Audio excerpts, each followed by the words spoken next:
Today, we are going to talk about climate finance. These days, there are people talking about climate finance, Rwanda talking about climate finance, Africa talking about it.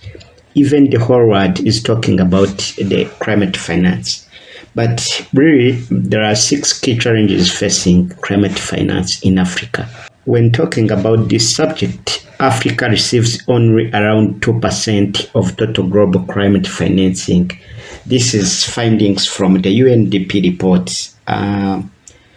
So when we see Africa faces an 80% shortfall for climate financing with several challenges hampering effort to narrow the gap.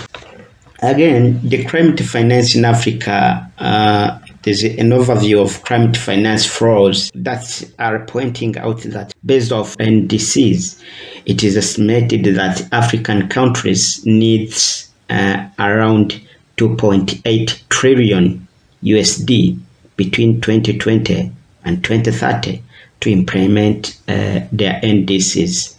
So it means that annually, this means that 277 billion is needed, USD. The report says comparing this need against the amount of climate finance received in 2021 to 2022, around 30 billion USD, shows that Africa is only receiving 11% of what is required to put into action what is written in NDC's document. So considering that African government have committed to mobilizing around 10% of their need domestically, this leaves a mass gap around 80% or 2.5 trillion in climate finance that is needed to achieve climate mitigation and adaptation targets in Africa. So when compared globally, Africa receives only around 2% of total global climate finance. So let us see how climate finance across Africa is being done. While climate finance to Africa has increased, growing about 24% each year from 2011 to 2021, according to OECD data, the share of climate finance going to African sub-region has varied. Over this period, East Africa mobilized the largest total amount of climate finance. This means 43,866 USD, followed by West Africa, which mobilized 36,227 USD. North Africa or Northern Africa, 34,607 USD. Then Southern Africa, 19,817 USD. And lastly, Central Africa, which mobilized 10,834 USD. Regional multi-country finance over this period totaled 25.025 USD. thousand. Overall total international public and philanthropic climate finance between 2011 to 21 to Africa was 71.1 billion USD for adaptation, 74.8 billion for mitigation, and 24.6 billion for cross-cutting activities. Then, although adaptation is arguably a more pressing need for Africa, mitigation finance is higher, says the report. African countries' ability to mobilize climate finance is impacted by various challenges, some internal or others external. So let us say if the continent is to successfully achieve its climate change commitment and targets, then drastic action is required from both government and climate finance funders alike. Then let's see those challenges.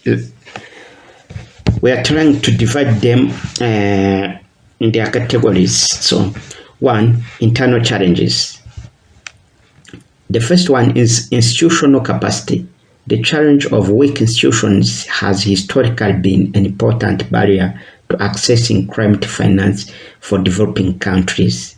Then there is policy planning and budget.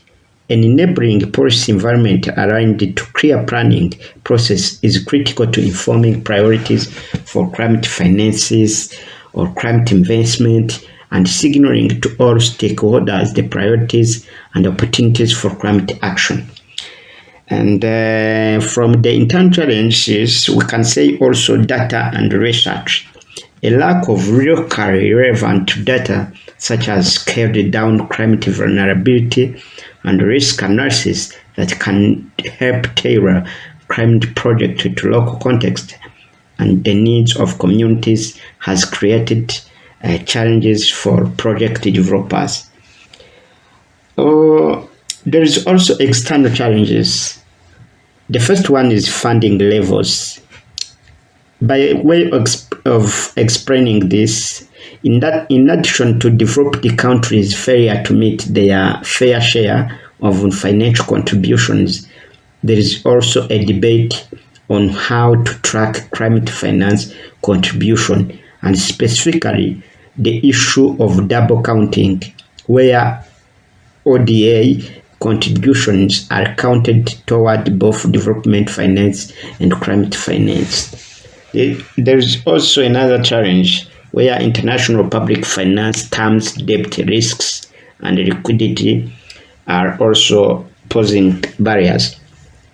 By explaining this, there has been increasing criticism in recent years of the ways in which international public financial institutions, such as MDBs and bilateral agents, deliver climate finance to developing countries, being characterized as entrenched systems of imbalanced power dynamics that favor the funder and place an unreasonable burden on the recipient. So there is also one size fit all approaches. What does it mean?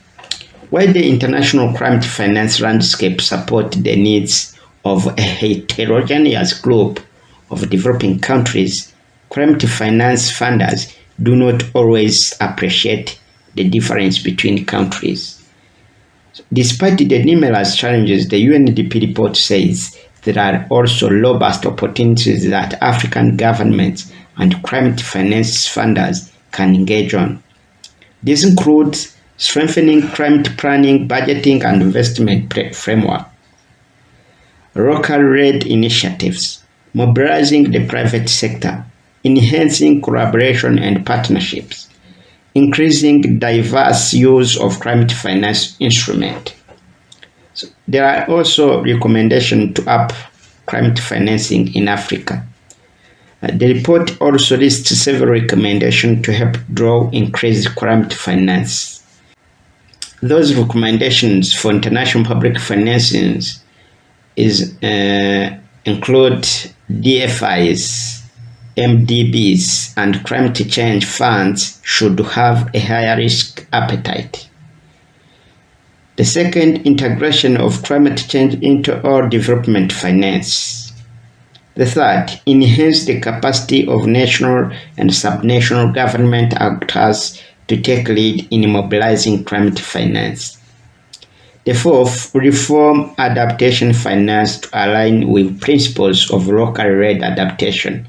And the last is also increased investment in project preparation and piloting of new approaches through grant funding or reimbursable grants. There is also a recommendation for African governments, which include track climate finance at national level, improve coordination and planning between climate change actors, develop or strengthen climate investment framework, and then strengthen the enabling environment for climate investment. The UNDP report says that it has never been clearer than the climate finance that the climate finance needs of African countries are severely underfunded. I can quote this report. If the continent is to successfully achieve its climate change commitments and the tactic to mitigate climate change and build resilience and adapt to its impact, then drastic action is required from both government and climate finance funders alike. So I think you can go in Google and search UNDP's Climate Finance in Africa, an overview of climate finance flow, challenges and opportunities report. Thank you very much for putting your attention to us. Then we would like to ask you to please subscribe to this channel if you have not yet done it.